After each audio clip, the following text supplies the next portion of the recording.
गाजियाबाद में हुई वकीलों के साथ घटना के विरोध में टैक्सेशन बार एसोसिएशन आगरा ने किया कार्य बहिष्कार। अधिवक्ता साथियों के साथ हुई घटना को निंदनीय करार देते हुए टैक्सेशन बार एसोसिएशन के सदस्यों ने काली पट्टी बांधकर विरोध जताया और एसआईटी गठित कर निष्पक्ष जांच कराने की मांग की।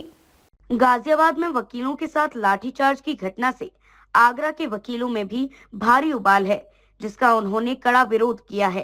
टैक्सेशन बार एसोसिएशन ने नाराजगी जताते हुए काली पट्टी बांधकर आक्रोश जाहिर किया। वकीलों के मुताबिक एक जिला जज के द्वारा इस तरह की कृत्य अफसोसजनक है। टैक्सेशन बार के वकीलों ने कहा कि लंबे समय से अधिवक्ता संरक्षण अधिनियम की मांग की जा रही है, लेकिन उनकी बात को नहीं सुना जा रहा है। गाजियाबाद में जो घटना हुई वो निंदनीय है। पूरे प्रदेश भर के वकील स्ट्राइक पर रहे। आज हमारी टैक्सेशन बार भी जो है इसके विरोध में काला फीता लगाकर अपना विरोध व्यक्त कर रही है। और इसी के साथ साथ हम लोगों ने विभिन्न सुप्रीम कोर्ट के सीजेआई को, हाई कोर्ट के सीजेआई को, स्टेट गवर्नमेंट के बड़े वरिष्ठ उनको डीएम वगैरह को, आगरा डीएम वगैरह को और पुलिस प्रशासन को इसके संबंध में भेजा है। और विभिन्न पटलों पर हम एडवोकेशन प्रोटेक्शन एक्ट को विभिन्न तरीके से अपने सुरक्षा के लिए, प्रदेश भर के अधिवक्ताओं की सुरक्षा के लिए स्टेट गवर्नमेंट से मांग करते हैं। और ये जितना शीघ्र आ जाएगा, तो देखिए वकील जो काम करता है वो अपने क्लाइंट के लिए करता है। अगर वकील अपने आप को ही सुरक्षित नहीं समझेगा तो अपने क्लाइंट का भला या सरकार का जो उचित टैक्स है उसे दिलवाने में वो अपने आप को असुरक्षित समझेगा। तो हमारी तो आपके माध्यम से भी ये अपील है कि आप सरकार को इस संबंध में सचेत कराएं कि जैसे डॉक्टरों का प्रोटेक्शन बिल आया है, ऐसे ही एडवोकेट का प्रोटेक्शन बिल आए और हमारी जो उसमें सुरक्षा है वो मुहैया कराई जाए, जिससे हम निर्भीक होकर अपने वादकारियों की पैरवी कर सकें। 29 अक्टूबर 2024 गाजियाबाद में बार एसोसिएशन के वहाँ के अधिवक्ता भानु प्रताप यादव के ऊपर डिस्ट्रिक्ट जज की कोर्ट में पुलिस द्वारा बुलाकर कोर्ट परिसर में लाठीचार्ज करने के विरोध में हम लोग बहुत आक्रोशित हैं।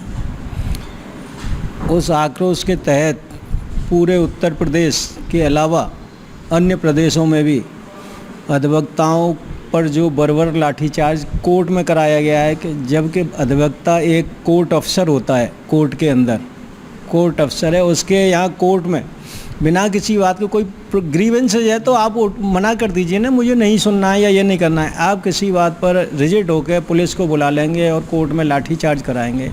ये अत्यंत निंदनीय और घृणित कार्य है। इसकी हम घोर भर्त्सना करते हैं और शासन से मांग करते हैं, हाई कोर्ट शासन से मांग करते हैं और हाई कोर्ट के चीफ जस्टिस से मांग करते हैं कि उस डीजे को वहाँ से तुरंत हटाया जाए और अधिवक्ताओं के लिए एक एसआईटी गठित की जाए, जिससे दूध का दूध और पानी का पानी हो सके। निश्चित रूप से बहुत गलत हुआ। डीजे कोर्ट में बर्बरतापूर्वक लाठीचार्ज अधिवक्ता पर कराया गया, ये कम से कम डीजे की कोर्ट में तो ये नहीं होना चाहिए था। जो उम्मीद की जाती है, जिस जिम्मेदारी का पद है डीजे का, उन्होंने जिम्मेदारी नहीं निभाई। जो इतिहास है कि वकील और बार बेंच का जो समन्वय आपस में होता है, उसके अनुरूप उन्होंने काम नहीं किया। और डीजे से तो उम्मीद की जाती है कि भाई कोई समस्या है भी, औरों की समस्या है, उसको सुलझाने का काम डीजे करते हैं, लेकिन उन्होंने अपने गरिमा व पद के अनुरूप ऐसा कोई भी काम नहीं किया। वकीलों पे लाठीचार्ज करा के उन्होंने क्या हासिल कर लिया या कौन सी समस्या का निदान कर दिया, सिवाय माहौल ख़राब कराया। और ऐसे जिसकी जितनी निंदा की जाए उतनी कम है। हम आगरा के टैक्सेशन के अधिवक्तागण इस कांड से, इस बर्बरतापूर्वक लाठीचार्ज से बहुत आक्रोशित हैं, बहुत तकलीफ़ हुई है हम सबको। हम भरपूर विरोध कर रहे हैं।